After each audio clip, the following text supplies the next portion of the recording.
जय हिंद बच्चों, कैसे हैं आप सभी लोग। उम्मीद है आप सभी लोग अच्छे होंगे और अपनी पढ़ाई को रेगुलर तरीके से काफ़ी अच्छे तरीके से कर रहे होंगे। तो कक्षा 10 के विद्यार्थियों का पुनः एक बार स्वागत है मेरे YouTube चैनल आओ पढ़ें विज्ञान पर। अभी तक जिन विद्यार्थियों द्वारा अगर इस चैनल को सब्सक्राइब नहीं किया गया है तो सबसे पहले आप इस वीडियो को देखने से पहले चैनल को सब्सक्राइब करें और घंटी वाले निशान को दबा दें, जिससे आपको इस चैनल पर अपलोड होने वाले महत्वपूर्ण वीडियो का नोटिफिकेशन आपको मिल सके। तो बच्चों, जैसा कि आपको मालूम होगा, पिछले वीडियो में मैंने आपको नियंत्रण एवं समन्वय जो अध्याय 6 है कक्षा 10 विज्ञान का, उसका पहला वीडियो मैंने अपलोड किया था, जिसमें मैंने आपको नियंत्रण एवं समन्वय की जो बेसिक जानकारी है उसके बारे में बताया था, और तंत्रिका कोशिका जो न्यूरॉन है उसके बारे में मैंने आपको पढ़ाया था। तंत्रिका तंत्र के कार्य क्या होते हैं इसके बारे में पढ़ाया था। उद्दीपन और ग्राही अंग क्या होते हैं, कैसे काम करते हैं, इसके बारे में मैंने आपको पढ़ाया था। अगर आपने अभी तक उस वीडियो को नहीं देखा है तो सबसे पहले आप उस वीडियो को पूरा देखें, उसके बाद आपको इस वीडियो में जो मैं पढ़ाऊँगा वो आपको अच्छी तरीके से समझ में आ जाएगा। तो चलिए शुरू करते हैं। इस वीडियो में मैं आपको प्रतिवर्ती क्रिया जो कक्षा 10 का काफ़ी इम्पोर्टेंट टॉपिक है और परीक्षा में इससे अधिकतर प्रश्न पूछे जाते हैं, तो ये काफ़ी इम्पोर्टेंट है। इसको आप अच्छे तरीके से इसमें सीखिए और समझिए, और जिससे कि आपको परीक्षा में लिखने में, चित्र बनाने में कोई दिक्कत नहीं होगी, ऐसा मेरा दावा है। अगर आप इस चैनल पर के माध्यम से विज्ञान की तैयारी कर रहे हैं तो आपको किसी भी प्रकार की कोई दिक्कत नहीं होगी। तो बच्चों, शुरू करते हैं। प्रतिवर्ती क्रिया जिसको कि कहते हैं रिफ्लेक्स एक्शन, ये क्या होती है आइए जानते हैं। तो सबसे पहले बच्चों आपके सामने एक परिभाषा लिखी हुई है, जैसा कि आप देख पा रहे होंगे। वे अनैच्छिक क्रियाएं जो किसी बाह्य प्रेरणा या उद्दीपन के, क्या लिखा हुआ है, वे अनैच्छिक क्रियाएं जो किसी बाह्य प्रेरणा या उद्दीपन के फलस्वरूप होती हैं प्रतिवर्ती क्रियाएं कहलाती हैं। तो ये जो क्रियाएं हैं वो अनैच्छिक होती हैं, यानी इन क्रियाओं में सोचने समझने का समय बिल्कुल भी नहीं मिलता है, जिसके कारण आपकी सुरक्षा हो सके, रक्षा हो सके। तो इस प्रकार की जो क्रियाएं होती हैं वो प्रतिवर्ती क्रियाएं कहलाती हैं। अब इसमें से किस प्रकार की होती हैं, इनके कुछ उदाहरण मैं आपको दूंगा, जिससे आपको इन क्रियाओं के बारे में क्लियर हो जाएगा। तो जैसे देखते हैं आगे बच्चों इसमें लिखा हुआ है, इन क्रियाओं में सोचने समझने का समय नहीं मिलता है। इसके बाद आगे देखेंगे, ये बहुत इम्पोर्टेंट है और परीक्षा में बच्चों पूछ लिया जाता है। तो इन क्रियाओं का जो नियंत्रण है यानी कंट्रोल है वो किसके माध्यम से होता है बच्चों, मेरु रज्जु के द्वारा होता है। ये काफ़ी महत्वपूर्ण है, क्योंकि मैंने यहाँ पर इम्पोर्टेंट लगा रखा है, तो ये काफ़ी इम्पोर्टेंट है, क्योंकि परीक्षा में इससे कई प्रकार से विकल्प के रूप में इसको पूछ लिया जाता है कि किस प्रकार से ये जो प्रतिवर्ती क्रिया होती है इसका जो नियंत्रण है वो किसके द्वारा होता है, वो मेरु रज्जु के द्वारा होता है। ये आपको खाली स्थान, जोड़ी, सही विकल्प किसी के रूप में आपको ये पूछ लिया जाता है। तो इसके ये आपको समझ में आ गया होगा कि प्रतिवर्ती क्रिया क्या होती हैं। दोबारा से आप देख लीजिए कि वे अनैच्छिक क्रियाएं जो किसी बाह्य प्रेरणा, जिसको हम लोग उद्दीपन कहते हैं, के फलस्वरूप होती हैं प्रतिवर्ती क्रियाएं कहलाती हैं, और इन क्रियाओं में सोचने समझने का समय नहीं मिलता है। और ये जो क्रियाएं हैं वो किसके द्वारा नियंत्रित होती हैं, मेरु रज्जु के द्वारा नियंत्रित होती हैं। इसके पश्चात आप आगे देखेंगे, ये मैं आपको एक चित्र के माध्यम से जो मेरु रज्जु की क्रिया होती है उसको समझाने का प्रयास करूंगा, और आपको एक बार में ही ये पूरी प्रतिवर्ती क्रिया समझ में आ जाएगी। तो बच्चों देखिए, ये जो चित्र आप देख पा रहे हैं ये प्रतिवर्ती चाप का चित्र है।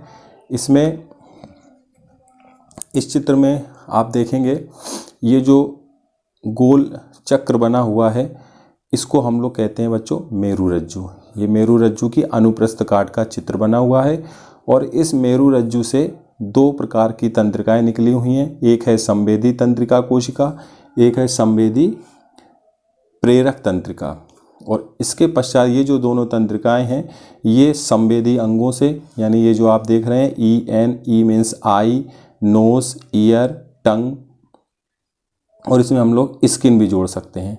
तो ये संवेदी अंगों से जुड़ी हुई हैं। और नीचे की तरफ आप देखेंगे तो ये जो संवेदी प्रेरक तंत्रिका है तो ये पेशी और ग्रंथियों से जुड़ी रहती है। किससे जुड़ी रहती है?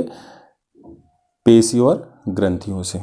तो इस प्रकार से ये जो चित्र है ये काफ़ी सरल है और आपको बिना देखे एक बार में आप बना सकते हैं। पहले तो आप एक बार इसको देख के बनाइए, 2 बार बनाइए, 3 बार बनाइए, फिर मेरी उम्मीद है, गारंटी है कि आप परीक्षा में इसको बिना देखे बहुत ही आसान तरीके से इसको बना लेंगे। बनाने का जो तरीका है वो मैं आपको इसमें बता देता हूँ। सर्वप्रथम आपको करना क्या है कि आपको मेरू रज्जु बनाने के लिए इसमें आपको बीच में एक केंद्रीय नाल बना लेना है इस टाइप से। उसके पश्चात आपको इस प्रकार से 4 कर्व बना लेना है। उसके पश्चात डैश डैश करते हुए एक आपको ऐसा राउंड बना लेना है, ये आपका बाउंड्री लाइन हो जाएगी। इसके पश्चात आपको इस प्रकार से ऐसे ये कर लेना है। ये जो बीच का सेंटर पॉइंट है यहाँ पे आपको खांच बना लेना है इस प्रकार से, और ये इस प्रकार आपको ऐसे जोड़ देना है। इससे आपका चित्र काफ़ी आसानी से बन जाएगा। इसके पश्चात इसको आप मिला देंगे इस प्रकार से, ऐसे आप देख पा रहे होंगे अपनी स्क्रीन पर इस टाइप से। इसके पश्चात यहाँ से आपको 2 कर्व बनाना है इस प्रकार से, ऐसे इस प्रकार से, और ये जो अंदर वाला है इसको ऐसे आपको जोड़ देना है ऐसे, और इसको यहाँ पर आप गोला लेके आप एक ऐसा बना देंगे। इसके पश्चात यहाँ पर आप एक बिंदु लगाएंगे ऐसे, और यहाँ पर इस दोनों लाइनों से होते हुए एक ऐसी तंत्रिका जो संवेदी, इसमें आप देखेंगे संवेदी तंत्रिका कोशिका है ये वाला, इस प्रकार से आप लेते हुए इसको यहाँ पर आएंगे और यहाँ पर ऐसे छोड़ देंगे। उसी प्रकार से दूसरी वाली इसके बीचों बीच में यहाँ से लाते हुए आप इस प्रकार से नीचे ले आएंगे, और यहाँ पे लाने के बाद आप इस प्रकार से एक पेंटागोनल टाइप का ये बना लेंगे। और यहाँ पर आप एक जो हमारे संवेदी अंग हैं ईयर, नोज़, आइस, टंग और स्किन, इसमें आप इस प्रकार से जोड़ देंगे। ये आपके हो जाएंगे संवेदी अंग, और नीचे आप इसमें एक पेशी और ग्रंथि से इसको आप जोड़ देंगे। तो इस प्रकार से आपका बहुत ही सरल तरीके से ये चित्र बन जाएगा, जैसा कि मैंने आपको ये बना के दिखाया। इसके बाद आप इसमें नामकरण कर देंगे। तो ये नामकरण करने के पश्चात जो ये चित्र आप देख रहे हैं इस प्रकार से आपका ये चित्र रेडी हो जाएगा। अब इसकी जो प्रक्रिया है इसमें मैंने आपको नाम बता दिए, मेरू रज्जु, संवेदी तंत्रिका कोशिका, संवेदी प्रेरक तंत्रिका, संवेदी अंग और प्रेरक कार्यकारी अंग। अब इसकी जो क्रियाविधि है वो मैं आपको इसमें दिखाता हूँ कि क्रियाविधि किस प्रकार से प्रतिवर्ती क्रिया की होती है। तो आप देखिए कि प्रतिवर्ती क्रिया की जो क्रियाविधि है वो किस प्रकार से जो मानव शरीर में होती है। प्रतिवर्ती क्रिया का संचालन मेरू रज्जु के द्वारा होता है। किसके द्वारा होता है बच्चों? मेरू रज्जु के द्वारा होता है।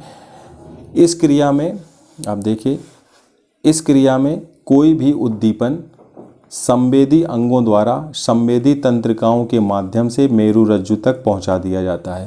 तो जैसे आप इसमें देखें, ये हमारे संवेदी अंग हैं और इस संवेदी अंगों से जो भी उद्दीपन या बाह्य प्रेरणा के रूप में जो भी कहना चाहिए उद्दीपन होता है वो हमारे इन्हीं संवेदी अंगों के द्वारा ग्रहण किया जाता है बाहरी वातावरण से। और ये इन जो संवेदी तंत्रिका कोशिका है इसके माध्यम से ये कहाँ पहुँचा दिया जाता है बच्चों? इसके माध्यम से ये मेरू रज्जु में पहुँचा दिया जाता है। फिर मेरू रज्जु के द्वारा जो रिस्पॉन्स दिया जाता है वो दूसरी जो हमारी प्रेरक तंत्रिका कोशिका है उसके माध्यम से ये आगे की तरफ बढ़ता है। अब कहाँ जाता है वो आप देखिए। इसमें यहाँ तक तो आपको मैंने पढ़ा दिया है कि प्रतिवर्ती क्रिया का संचालन मेरु रज्जु के द्वारा होता है। इस क्रिया में कोई भी उद्दीपन संवेदी अंगों द्वारा संवेदी तंत्रिकाओं के माध्यम से मेरु रज्जु तक पहुंचा दिया जाता है एवं उद्दीपन मेरु रज्जु के द्वारा संवेदित कहाँ चला जाता है, संबंधित पेशी में चला जाता है। कहाँ चला जाता है, संबंधित पेशी में चला जाता है और पेशी से जुड़ा अंग कार्य करने लगता है। तो आप देखेंगे चित्र में कि यहाँ से जो ये मेरु रज्जु के द्वारा जो रिस्पॉन्स किया गया संवेदी प्रेरक तंत्रिका के द्वारा, तो ये उद्दीपन जो होता है इस प्रेरक तंत्रिका के द्वारा कहाँ चला जाता है, पेशी में, और इस पेशी से जो भी अंग जुड़ा होगा प्रेरक कार्यकारी अंग वो काम करने लगता है, यानी रिस्पॉन्स देने लगता है। तो इस प्रकार से ये जो प्रतिवर्ती की जो क्रिया है वो बहुत ही आसान तरीके से मैंने आपको बताई, जिससे कि ये क्रिया बहुत ही कम समय में कंप्लीट हो जाती है। पलक झपकने का भी समय नहीं लगता, उतनी देर में ये क्रिया हो जाती है। अब इस क्रिया के कुछ जो उदाहरण हैं वह मैं आपको इसमें बताता हूँ। जैसे कि आप इसमें देखेंगे कि सबसे पहले है पलकों का झपकना, गर्म वस्तु के स्पर्श से हाथ पैर को हटाना, मिठाई देखकर लार आना, रस्सी को सांप समझकर डर जाना, तेज आवाज़ होने पर मुंह का खुलना। तो इस प्रकार ये कई प्रकार की जो क्रियाएं हैं, 5 मैंने उदाहरण आपको दिए, ये सब प्रतिवर्ती क्रिया के उदाहरण हैं। इसके पश्चात आप देखेंगे इसमें जो अनुक्रिया होती है, यानी जो रिस्पॉन्स होता है, उसके भी कई प्रकार हैं। सबसे पहला है ऐच्छिक अनुक्रिया। ये अग्र मस्तिष्क द्वारा नियंत्रित होती है, जैसे बोलना, लिखना। इसके पश्चात है अनैच्छिक क्रियाएं। तो वे क्रियाएं जो हमारी इच्छा के बगैर होती हैं उनको हम अनैच्छिक कहते हैं, और ऐच्छिक ऐसी क्रियाएं जिनको होने के लिए हमारी इच्छा की आवश्यकता होती है। जैसे बोलना है तो हमारी इच्छा है, लिखना है हमारी इच्छा है। अनैच्छिक क्रियाएं ये मध्य और पश्चिम मस्तिष्क द्वारा नियंत्रित होती हैं, जैसे श्वसन है, दिल का धड़कना, इन पर हमारी इच्छा का कोई प्रभाव नहीं पड़ता है। इसके पश्चात तीसरी जो काफ़ी महत्वपूर्ण है वो है प्रतिवर्ती क्रिया। तो इनका जो नियंत्रण है वो मेरु रज्जु के द्वारा होता है, जैसे गर्म वस्तु को छूने पर हाथ को हटा लेना। तो ये सब प्रतिवर्ती क्रियाओं के उदाहरण है। तो इसमें आपने देखा जो अनुक्रिया होती हैं, जो ऐच्छिक और अनैच्छिक हैं, ये अग्र मस्तिष्क और मध्य और पश्चिम मस्तिष्क द्वारा कंट्रोल हो रही हैं, लेकिन जो प्रतिवर्ती क्रियाएं हैं वो बच्चों मेरु रज्जु के द्वारा नियंत्रित हो रही हैं। तो इस प्रकार से जो ये अनुक्रिया हैं ये अनुक्रियाओं के प्रकार हैं। तो इस प्रकार आपने देखा कि मैंने आपको इसमें प्रतिवर्ती क्रिया के बारे में बताया कि ये क्रियाएं क्या होती हैं और इनका नियंत्रण किस प्रकार होता है। प्रतिवर्ती क्रिया का ये चित्र है, और चित्र के पश्चात ये जो कार्य विधि मैंने आपको बताई कि ये क्रिया होती कैसे है, वो मैंने आपको इस स्लाइड में बहुत ही अच्छे तरीके से आपको बता दिया है। मानव तंत्रिका तंत्र, ये भी काफ़ी इम्पोर्टेंट है और इससे भी कई प्रकार के विकल्प वाले प्रश्न पूछ लिए जाते हैं। 2 नंबर में भी प्रश्न पूछ लिए जाते हैं, तो ये भी काफ़ी इम्पोर्टेंट है। तो इसको भी आप अच्छे तरीके से पढ़िए। मानव तंत्रिका तंत्र, ह्यूमन नर्वस सिस्टम। तो इसमें आप देखेंगे तो जो मानव तंत्रिका तंत्र होता है ये मुख्यतः 2 भागों से मिलकर बना होता है, केंद्रीय तंत्रिका तंत्र और परिधीय तंत्रिका तंत्र। इसको CNS यानी सेंट्रल नर्वस सिस्टम और इसको PNS यानी पेरिफेरल नर्वस सिस्टम के नाम से जाना जाता है। तो कितने प्रकार हो गए बच्चों? मानव का जो तंत्रिका तंत्र है वो मुख्यतः 2 भागों से मिलकर बना होता है। नंबर 1 केंद्रीय तंत्रिका तंत्र और नंबर 2 परिधीय तंत्रिका तंत्र। इसके पश्चात बच्चों आप आगे देखेंगे जो हमारा केंद्रीय तंत्रिका तंत्र है ये मुख्यतः 2 भागों से मिलकर बना होता है, ब्रेन और स्पाइनल कॉर्ड यानी मस्तिष्क और मेरु रज्जु। यहीं से प्रश्न पूछ लिया जाता है विकल्प में कि जो मानव का केंद्रीय तंत्रिका तंत्र है वो किन 2 भागों से मिलकर बना होता है। तो मस्तिष्क और मेरु रज्जु से मिलकर बना होता है। बहुत इंपॉर्टेंट क्वेश्चन है, इसको आप बिल्कुल ध्यान रखें। इसके पश्चात जो परिधीय तंत्रिका तंत्र है ये भी 2 भागों से मिलकर बना है बच्चों, कपाल तंत्रिका और मेरु तंत्रिका। कपाल मतलब आपके मस्तिष्क से निकलने वाली तंत्रिकाओं से हैं और मेरु तंत्रिका जो मेरु रज्जु से निकलती हैं। ये भी काफ़ी इंपॉर्टेंट है, यहाँ से भी क्वेश्चन पूछ लेते हैं कि जो परिधीय तंत्रिका तंत्र होता है ये किन 2 मुख्य भागों से मिलकर बना होता है। इसके पश्चात आप देखेंगे इसमें जो हमारी कपाल तंत्रिका होती है, इसमें से 12 जोड़ी कपाल तंत्रिकाएँ निकलती हैं और इसमें 31 जोड़ी कपाल तंत्रिकाएँ निकलती हैं। तो ये काफ़ी इम्पॉर्टेंट है, इसको आप ध्यान रखिए कि जो केंद्रीय तंत्रिका तंत्र है वो मुख्यतः 2 भागों मस्तिष्क और मेरुरज्जु से मिलकर बना होता है, और जो परिधीय तंत्रिका तंत्र होता है हमारा, वो कपाल तंत्रिका और मेरु तंत्रिका से मिलकर बना होता है। इसके पश्चात आप देखेंगे बच्चों मानव मस्तिष्क जो कि हमारा मेन सिस्टम है मानव शरीर का, उसके बारे में मैं आपको कुछ महत्वपूर्ण जानकारी इसमें बताऊंगा, जिससे कि आपको परीक्षा में अगर विकल्प के रूप में कुछ प्रश्न आ जाए तो आप इसको कर सकते हैं। तो देखिए, जैसे पहला इसमें दिया है, मानव मस्तिष्क खोपड़ी में सुरक्षित रहता है। किस में सुरक्षित रहता है? खोपड़ी में। इसके पश्चात आप अगला देखेंगे, मानव मस्तिष्क का जो वजन होता है वो लगभग 1400 ग्राम या 3 पाउंड के लगभग होता है। कितना होता है? 1400 ग्राम या 3 पाउंड के आसपास इसका वजन होता है। इसके बाद आगे देखेंगे आप, मस्तिष्क के चारों ओर संयोजी ऊतक की बनी 3 झिल्लियाँ पाई जाती हैं। किसकी बनी? संयोजी ऊतक की बनी 3 झिल्लियाँ पाई जाती हैं। इसके पश्चात आगे देखेंगे, तीनों झिल्लियों के बीच में एक द्रव जिसे सुषुम्ना द्रव कहते हैं पाया जाता है। तीनों झिल्लियों के बीच में एक द्रव जिसे सुषुम्ना द्रव कहते हैं पाया जाता है। तो ये भी काफ़ी इम्पोर्टेंट है। तो ये परीक्षा में पूछ लिया जाता है कि तीनों झिल्लियों के बीच में कौन सा द्रव पाया जाता है। इसके पश्चात आप देखेंगे कि ये जो मैंने आपको कुछ पॉइंट बताए कि जो मानव मस्तिष्क होता है वो खोपड़ी में सुरक्षित होता है। जैसे कभी आपने देखा हो जो अखरोट होता है, क्या होता है बच्चों? अखरोट। तो अखरोट का जो ऊपर का खोल होता है उसको आप समझ लीजिए बच्चों खोपड़ी। क्या समझ लीजिए? खोपड़ी। और जो अंदर का जो खाया जाने वाला भाग है, जिसको हम लोग गूदा कहते हैं, या जिसको खाते हैं हम लोग, अंदर का जो मटेरियल है उसको समझ लीजिए मस्तिष्क। क्या समझ लीजिए? मस्तिष्क। तो ये आपको बहुत अच्छा उदाहरण है। आपने अखरोट भी देखा होगा, तो अखरोट की जो संरचना होती है वो मानव मस्तिष्क जैसी होती है, क्योंकि ये मस्तिष्क के लिए बहुत ही लाभदायक ड्राई फ्रूट्स है। तो इस प्रकार से ईश्वर ने इसको इसी प्रकार से डिजाइन किया है कि आप इसको देख कर समझ सकें कि ये किस अंग को फ़ायदा पहुँचाएगा। तो इस प्रकार आपने देखा। इसी प्रकार आप नारियल आपने सभी ने देखा होगा, तो जो नारियल होता है उसका जो खाने योग्य भाग होता है उसको आप मस्तिष्क समझ लीजिए, और जो ऊपर का जो कवर होता है उसको आप खोपड़ी समझ लीजिए। तो इस प्रकार से जो मानव का मस्तिष्क है वो खोपड़ी के अंदर सुरक्षित होता है, और खोपड़ी जो है वो उसकी सुरक्षा करती है। तो इस प्रकार आपने समझा मानव मस्तिष्क के बारे में। अब कुछ कार्य हैं जो मानव मस्तिष्क के, ये भी परीक्षा में 2 नंबर 3 नंबर में पूछ लिए जाते हैं कि मानव मस्तिष्क के कार्य क्या हैं। तो इसमें देखिए, सबसे पहला कार्य आप देखेंगे ऐच्छिक गतियों का नियंत्रण, यानी जितनी भी ऐच्छिक गतियाँ होती हैं उसका कंट्रोल मानव मस्तिष्क के द्वारा किया जाता है। हृदय धड़कन, श्वास दर एवं आहार नली की क्रमाकुंचन गति का नियंत्रण ये मानव मस्तिष्क के द्वारा किया जाता है। अब मस्तिष्क के अलग अलग भागों के द्वारा ये सब क्रियाएं होती हैं, वो आपको मस्तिष्क के जो पार्ट पढ़ाएंगे तब उसमें आपको ये भी स्पष्ट कर देंगे किस भाग के द्वारा कौन सी क्रियाएँ की जाती हैं। इसके पश्चात निगलने, उल्टी करने आदि क्रियाओं का नियमन, यह ठंड, गर्मी, स्पर्श, प्रकाश आदि के प्रति व्यवहार को प्रेरित करना, हंसने और रोने पर नियंत्रण रखना, ये सब जो 5 इम्पॉर्टेंट कार्य हैं ये सब मानव मस्तिष्क के द्वारा किए जाते हैं। तो इस स्लाइड में आपने देखा कि जो मानव मस्तिष्क होता है वो कई प्रकार से कार्यों का नियंत्रण करता है।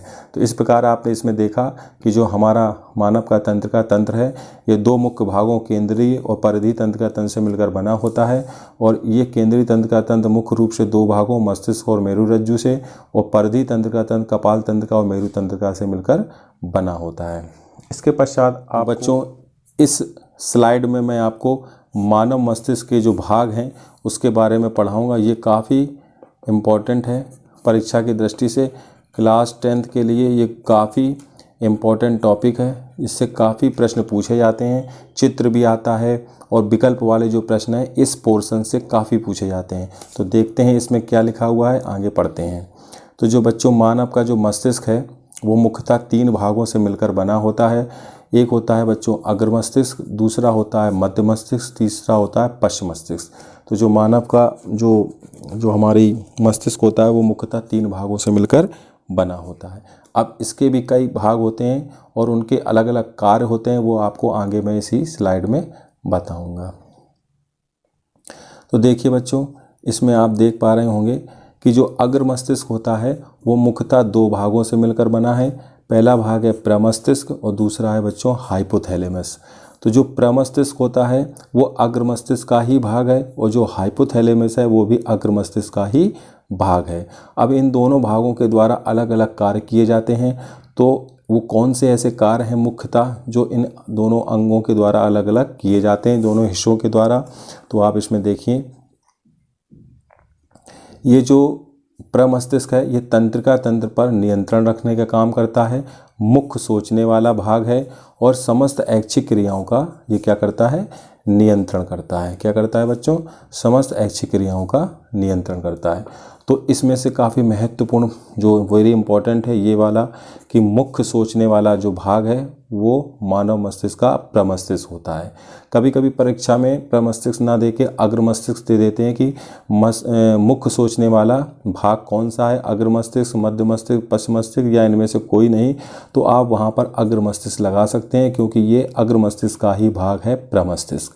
तो इस प्रकार आप कंफ्यूज ना हो बिल्कुल भी, चाहे आप अग्र मस्तिष्क लगा दें चाहे आप प्रमस्तिष्क लगा दें, जैसा वहाँ पर दिया हो वैसा आप उसमें उत्तर लगा सकते हैं। अगर खाली स्थान में पूछा जाता है तो आप प्रमस्तिष्क भी लिख सकते हैं और अग्र मस्तिष्क भी लिख सकते हैं। इसके पश्चात बच्चों जो हाइपोथैलेमस है इसका भी जो मुख्य काम है ताप को नियंत्रित करना और भूख प्यास का नियंत्रण करना। तो जैसे कभी प्रश्न आता है कि भूख प्यास आदि का नियंत्रण किसके द्वारा किया जाता है, तो वो अग्र मस्तिष्क भी सही होगा और हाइपोथैलेमस भी सही होगा। ये डिपेंड करता है कि वहाँ पर बोर्ड एग्जाम में जो प्रश्न आया है वो उस प्रश्न किस टाइप से पूछा गया है। तो ये आपको वहाँ पर ध्यान रखना है। इसके पश्चात बच्चों जो दूसरा हिस्सा है मध्य मस्तिष्क, ये क्या करता है, आगे वाले और पीछे वाले यानी अग्र मस्तिष्क और पश्च मस्तिष्क को, दोनों मस्तिष्क को बीच में जोड़ने का काम करता है। यानी ये कनेक्ट करने का काम करता है, दोनों को कनेक्टिंग टिश्यू है। तो ये अग्र मस्तिष्क और पश्च मस्तिष्क को जोड़ने का काम करता है। इसके बच्चों काम क्या है, ये अनैच्छिक क्रियाओं जैसे पुतली है, सिर है, गर्दन की क्रिया का नियंत्रण करने का काम करता है। कौन? मध्य मस्तिष्क। इसके पश्चात बच्चों जो हमारा पश्च मस्तिष्क है ये काफ़ी इम्पोर्टेंट है और ये सबसे बड़ा हिस्सा इसी में होता है क्योंकि ये 3 भागों से मिलकर बना होता है। कितने भागों से बच्चों? 3 भागों से मिलकर बना होता है। कौन कौन से भाग हैं वो आप देखें इसमें। सबसे पहले है बच्चों अनुमस्तिष्क, दूसरा है पोन्स, तीसरा है मेडुला। तो अनुमस्तिष्क क्या करता है बच्चों? देखिए, जो अनुमस्तिष्क का कार्य है बच्चों वो शरीर की स्थिति व संतुलन या पैन उठाना, ये भी काफ़ी इम्पोर्टेंट है, परीक्षा में पूछ लेते हैं कि शरीर की स्थिति व संतुलन बनाए रखने के लिए मस्तिष्क का कौन सा हिस्सा जिम्मेदार है। तो बच्चों वो अनुमस्तिष्क है और अनुमस्तिष्क किसका हिस्सा है? पश्च मस्तिष्क। तो यहाँ पर पश्च मस्तिष्क भी उत्तर सही होगा और अनुमस्तिष्क भी उत्तर सही होगा। इसके पश्चात बच्चों है पोन्स। तो पोन्स का कार्य क्या है? ये अनैच्छिक क्रियाओं जैसे श्वसन का नियंत्रण करता है। इसके बाद मेडुला, तो ये अनैच्छिक क्रियाओं जैसे बीपी है, उल्टी है, ब्लड प्रेशर, उल्टी का नियंत्रण करने का काम करता है। तो ये भी काफ़ी इंपॉर्टेंट है, यहाँ से भी प्रश्न पूछ लेते हैं कि रक्तदाब, बमन यानी उल्टी का नियंत्रण मस्तिष्क के किस हिस्से के द्वारा होता है? तो वो मेडुला के द्वारा होता है। और मेडुला किस हिस्से का भाग है? पश्च मस्तिष्क का भाग है। तो इस प्रकार आप दोनों में पश्च मस्तिष्क भी लिख सकते हैं और मेडुला भी लिख सकते हैं। तो इस प्रकार आपने देखा तो जो मस्तिष्क के मुख्य भाग थे उनके अलग अलग कार्य आपने यहाँ पर देखे। इसके पश्चात आप देखेंगे जो काफ़ी इम्पोर्टेंट है वो है बच्चों मस्तिष्क का चित्र, जो कि परीक्षा की दृष्टि से बहुत इम्पोर्टेंट है। ये वेरी इम्पोर्टेंट है 2024 परीक्षा के लिए, क्योंकि मानव मस्तिष्क का चित्र पूछ लेते हैं और ये काफ़ी सरल है। इसको बनाने में आपको बिल्कुल भी घबराने की ज़रूरत नहीं है, बहुत ही इजी तरीके से आप इसका चित्र बना सकते हैं। इसमें आप देखिए जो मुख्य नाम है मैं आपको यहाँ बता देता हूँ। जो मुख्य नाम है इसमें सबसे आगे की तरफ होता है बच्चों अग्र मस्तिष्क और बीच वाला जो होता है वो है मध्य मस्तिष्क और जो ये पीछे वाला हिस्सा है ये है पश्च मस्तिष्क। पश्च मस्तिष्क के पास में ही एक ग्रंथि पाई जाती है जिसको पीयूष ग्रंथि या मास्टर ग्रंथि के नाम से भी इसको जाना जाता है। किसको? पीयूष ग्रंथि को। इसके पश्चात ये जो ऊपरी हिस्सा है इसको हम लोग कपाल या खोपड़ी के नाम से जानते हैं, और ये जो पश्च मस्तिष्क है ये पीछे की तरफ मेरु रज्जु से जुड़ा रहता है। अब इसको बनाने का तरीका बच्चों ये है कि इसको आप अंदर से बाहर की तरफ बनाएंगे तो आपको ये बहुत अच्छे तरीके से बन जाएगा, कोई दिक्कत नहीं होगी। जैसे मैं आपको यहाँ पे फॉर एग्जांपल के लिए बता देता हूँ। जैसे ये जो आप चित्र देख रहे हैं इसमें आपको ये जो पतंग वाला डिज़ाइन है इसको आपको पहले बना लेना है। जैसे कि आप ये चित्र देख रहे हैं इसमें आपको ये जो पतंग वाला हिस्सा है ये आपको पहले बना लेना है। इसके पश्चात ये जो ब्लैक ब्लैक आप देख रहे हैं टोपी जैसा ये बना लेना है। इसके पश्चात आपको ये बाउंड्री ऐसे इस प्रकार से करते हुए ये आप डिज़ाइन, और यहाँ पर ये जो पेड़ जैसी आपको संरचना दिख रही है ये डिज़ाइन कर लेना है और ये पूरा कर लेना है। यानी कुल मिला के आपको ये अंदर वाला हिस्सा पहले बनाना है।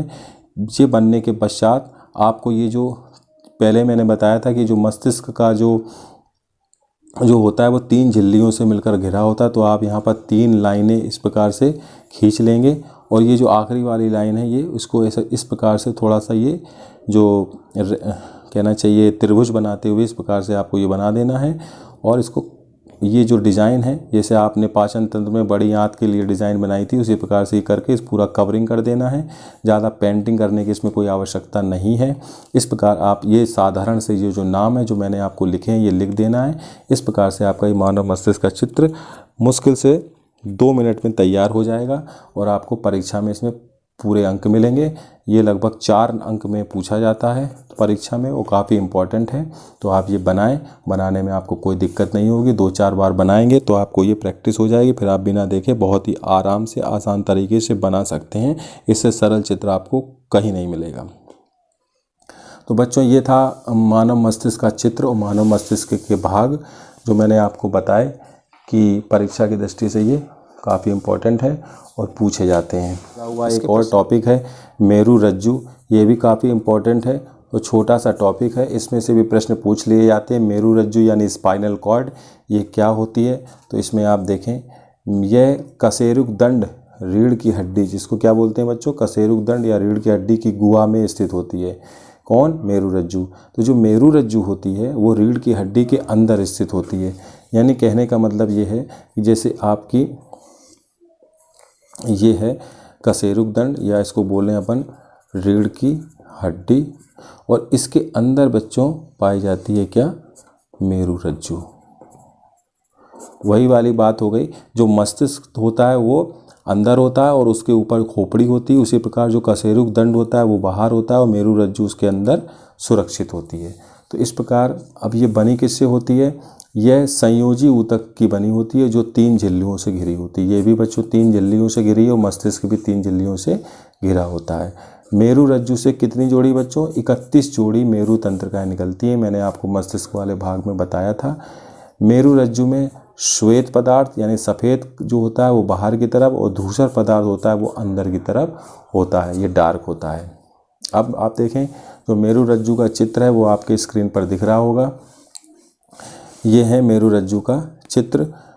इसमें क्या है, ये मेरु रज्जु की अनुप्रस्थ काट का चित्र है। यानी किसी जैसे ये आप पेंसिल देख रहे हैं, इस पेंसिल को अगर ऐसे काटा जाए और उसको ऊपर से देखा जाए तो इस प्रकार से जो चित्र मिलता है वो मेरु रज्जु का चित्र आपके सामने। जैसे आप नींबू को आड़े में काटें और ऊपर से देखें तो नींबू का जो चित्र दिखेगा उसी प्रकार से मेरु रज्जु का चित्र बनाया गया है। इसमें क्या है, ये एक आप देखिए पत्ती जैसी संरचना है। इसमें बीच में खांच होती है और ये जो आप देख रहे हैं चित्र, इसमें बीच में जो है वो केंद्रीय नाल है और इसके अंदर जो द्रव भरा हुआ है वो बच्चों धूसर द्रव है और जो बाहर की तरफ द्रव भरा हुआ है वो है श्वेत द्रव। और इसमें जो 2 ये आप देख रहे हैं, इसको अंदर वाली को कहते हैं दृढ़ तानिका और बाहर वाली को कहते हैं मृदु तानिका। तो ये चित्र है मेरु रज्जु का जो आप बहुत आसान तरीके से बना सकते हैं। इसके पश्चात इसमें वो जो मेरु रज्जु के कार्य हैं ये काफ़ी इंपॉर्टेंट है। ये परीक्षा में 2 नंबर में पूछ लिए जाते हैं, विकल्प में पूछ लिए जाते हैं। तो मस्तिष्क से आने वाली प्रेरणाओं या उद्दीपनों का संवहन करती है और यह प्रतिवर्ती क्रियाओं का समन्वय एवं नियंत्रण करती है। क्योंकि प्रतिवर्ती क्रियाएं बच्चे ऐसी होती हैं कि अगर प्रतिवर्ती क्रियाएं जो होती हैं वो मेरु रज्जु के द्वारा कंट्रोल होती हैं। अगर प्रतिवर्ती क्रियाएं जो है वो मानव शरीर की सुरक्षा भी करती हैं, क्योंकि ये क्रियाओं को सोचने समझने में टाइम नहीं मिलता, क्योंकि अगर ये क्रियाएं तुरंत नहीं होंगी तो व्यक्ति को क्षति हो सकती है। जैसे अगर किसी व्यक्ति का गर्म पानी में हाथ चला जाए, अगर वो प्रतिवर्ती क्रिया उसके शरीर में ना हो तो वो जल भी सकता है। तो इस प्रकार से इन क्रियाओं को सोचने समझने में समय नहीं लगता है और ये तुरंत होती हैं। जैसे किसी व्यक्ति को रास्ते में चलते चलते सांप दिख जाता है तो सांप से बचने के लिए वो तुरंत उसके पैर पीछे हट जाते हैं, जिससे कि उसका बचाव हो सके। जैसे कोई व्यक्ति चल रहा है और अचानक से सामने गड्ढा आ जाता है या कुछ खाई आ जाती है तो वो अचानक से वो अलर्ट हो जाता है, रुक जाता है। तो ये विदिन सेकंड होती हैं। इस प्रकार से कई उदाहरण हैं जिसके कारण उसकी मानव शरीर की सुरक्षा हो जाती है। तो ये था बच्चों प्रतिवर्ती क्रिया, और मैंने इस टॉपिक में आपको मानव मस्तिष्क, प्रतिवर्ती क्रिया और मेरु रज्जु के बारे में बताया। नेक्स्ट वीडियो में इस पार्ट का जो भी शेष पार्ट रह गया है, पादप हार्मोन्स, जंतु हार्मोन्स, उसके बारे में मैं आपको पढ़ाऊंगा। उम्मीद है आपको इस वीडियो में सारी जानकारी समझ में आ गई होंगी। वीडियो को अगर लंबा हो गया हो तो आप इसको 1.5 सेकेंड जो स्पीड होती है 1.5x, यानी जो आपकी यूट्यूब अगर आप देखते ही होंगे तो उसमें 1.5x इस स्पीड पर करके आप इसको देख सकते हैं, जिससे कि आपको आराम से इसको देखने में कोई दिक्कत नहीं होगी। तो बच्चों मिलेंगे फिर नए वीडियो में नेक्स्ट टॉपिक के साथ। तब तक के लिए सभी कक्षा 10 के विद्यार्थियों को जय हिंद, जय भारत, वंदे मातरम।